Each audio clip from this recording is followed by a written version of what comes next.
Euzubillahimineşşeytanirracim. Bismillahirrahmanirrahim. Benim tema bu önde bizden Rio'da magistraturda ötken tema. Bu alimlere karagan bilgili bir soru. Şu soruların en mühimleri Musa Begiyev etken öz vakitinde hatun kızlarının meselesi, hatun kızlarının hukukları turundaki mesele İslam dininde mühim meselelerin birisi dip etken Musa Begiyev. Mirza Fakhrettin de şöyle düşünen. Şuna göre bu iki alimnin fikirlerin şu bir bilgili mesele, hatun kızlar meselesi boyunca kısaca karab gitmemiz. Çünkü onların biten sorular boyunca, meseleler boyunca da fikirleri bir küp. Lakin onlar ikisi de sunanlar bu soruna en mühim dip. Çünkü niçin? Bu soru İslam dinlerine mühim değil. Umumen bütün dinlerde de, bütün dünyada her zaman da mındığına fikir dürüst değil. İslam'da problem var iken hatun kızlar meselesi boyunca bütün dünyada yok. Şuna göre Petriye gerek var bütün dünyada. Lakin biz kararga teşekkür bizde. Ne bu soru meselenin şişüden tura bizden gelecek bunların indi bulur. Çünkü hatun kızının hukukları, hatun kızının özünün bu bizim cemiyette özün hissite, şunlardan tura indiyanın yana bunu terbiyeleyecek. Bu soru aktual bütün dünyada, İslam'da hem aktual bulgan 19. asır ahırı hem 20. asır başında hem bigrek de aktual minetip gittiğimde Musa Begiyev hem Mirza Fakhrettin hizmetleri misalında. Çünkü bu iki alim bu sorunu büyük mühim iken olanlar hem onlar indi iştihat gerek kılganlar özlerince bütün bilgen bilimlerini kullanıp bütün tırşıklarını koyup bu meseleni şişirge, bu mesele boyunca bizim milletimizin kurtarılık şırınlarını kısaltırga tırşıkanlar. Bu günde de bu mesele büyük aktual. Çünkü bizim buldu Sovetler çörü, o vakitte din bizim yuvalıp durdu. Buldu soğuş vakitte iratlar kırılıp bitti. Hem küp vakitte hatun kızlar irat funksiyalarını ötü başladılar cemiyette. Bütünüsü bizim butalып bitti. Dibetire gerek hem bu günde tertipke getireye gerek hem dinge turu getirip hatun kız bilen iratlarının rollerini dinge turu getirip İkisini kıskaça gana karab gitsek, bundan tulsunca söylerge bizim vakit yok. Kıskaça etken ekimizin Musa Begiyev. O en zor alimlerinin birisi. 8 koydağına bilim algan. Onlar ikisi iki türlü. İkisi iki planetten gelgen gibi kişiler. Musa Begiyev koydağına bilim almagan. Kurasım Bukhara'da okugan, El-Azhar Üniversitesi'nde, Suriye'de, Diyarbakır, India'da, şunday zor İslam'ın bilim alatırgan üzerine Hicaz, İndol, Mekke, Medine'de olgan. Hem onda türlü yaktan bilimler algan. O dini bilimlerde algan, hem dünyavi matematikini heybet bilgen, filosofiyalarında heybet bilgen. Çünkü bizim bu vakitte filosofları kritik ediyorlar, neyse o filosofiyalarını bilmiyorlar bu vakitte. O filosofiyada bilgen, matematikanda bilgen, şu yaktan din bilimlerde bir kişi bulgan. Hem bir zorunda misal bizim için Kur'an hafiz bulgan. Hem niçin hareket çıkışı sağan? Kur'an hafiz buluğu sebeple bu bizim uzun sonagan cevaplı. Her soru boyunca Kur'an nerse ete her soru boyunca. Şuna göre olunca Kur'an hafiz bularak her temaya çıkıştırgan bulgan. Arap, Farsi, Türk dillerin tügal rüşte bilen, kamil rüşte bilen. Haminde bu bizim zurgalim, onu paşağında bir jingil karlar, o an turda Oğuzlar ettiler. Lakin Oğuzlar etti, bir önde ol gadilsizlik.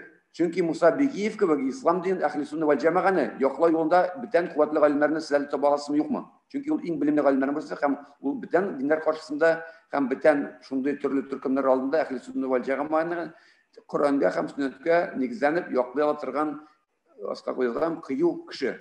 Fakhrettin'in anın biz nindi zor derecesi. O büyük zor turmuş tecrübesine yakışı. O kazı bulup işlegen köp yıllar hem umudaya solayında muftiyat tibetigini kıskaça gana. İşlerini alıp baruşu kişi bulgan.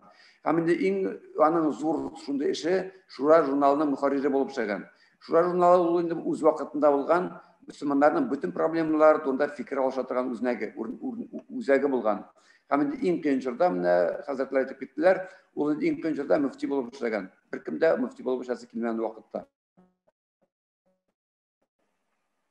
Onların karşılığında benim maksat okşaş, hem ortak hem ayrılışlarını kısaltırken hem şun bilen kıskaça bilim çıkışım tamam bulur indi Allah'ın rahmeti bilen. Kur'an hem sünnet негізленіп кенә алар фикер йөртәләр һәм тәкъдим ителәләр шундый чишелешләрнең мисалларын. Ислам кысаларынан чыгарга ярамый икәнен бик яхшы аңлыйлар. Бик мөһим монда алар икесе дә сонлар ихтихат кулланмыйча бүгенге заман куйган сорауларга җавап биреп булмый дигән аларны белә.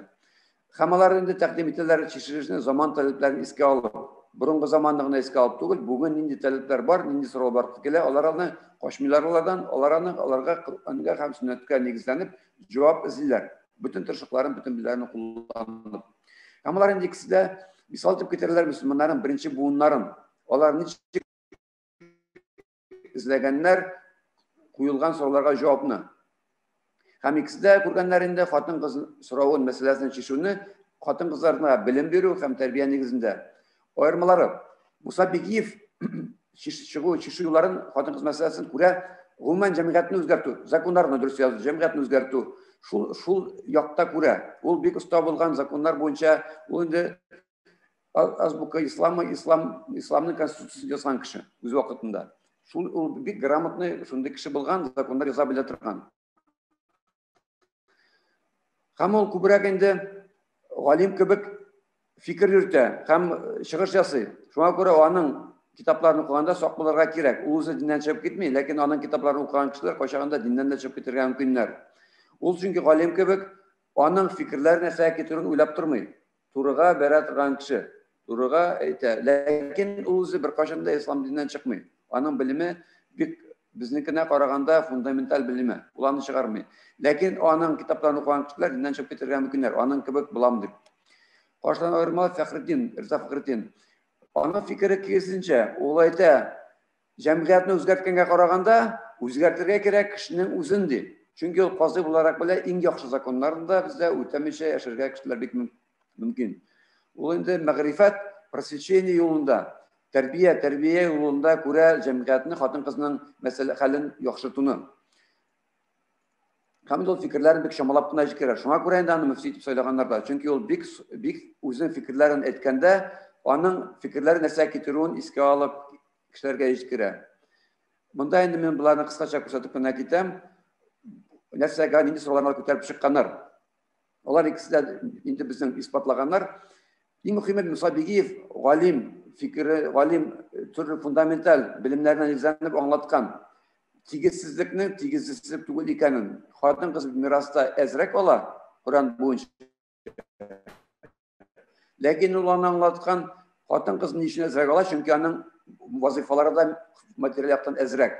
Һәм инде хатын-кыз шаһидлеген дә ул бик оригиналь яктан аңлаткан.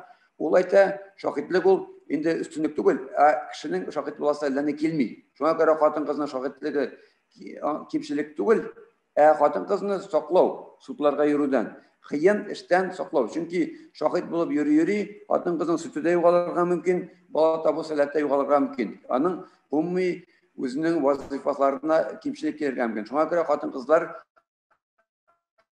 шаһид булырга ислам динендә әлләни омтылырга тиеш түгел.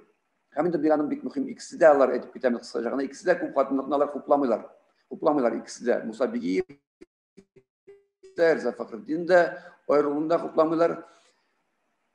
Монда хатын-кызның икесе дә алар ролен күрәләр киләчәк буыны тәрбияләүдә.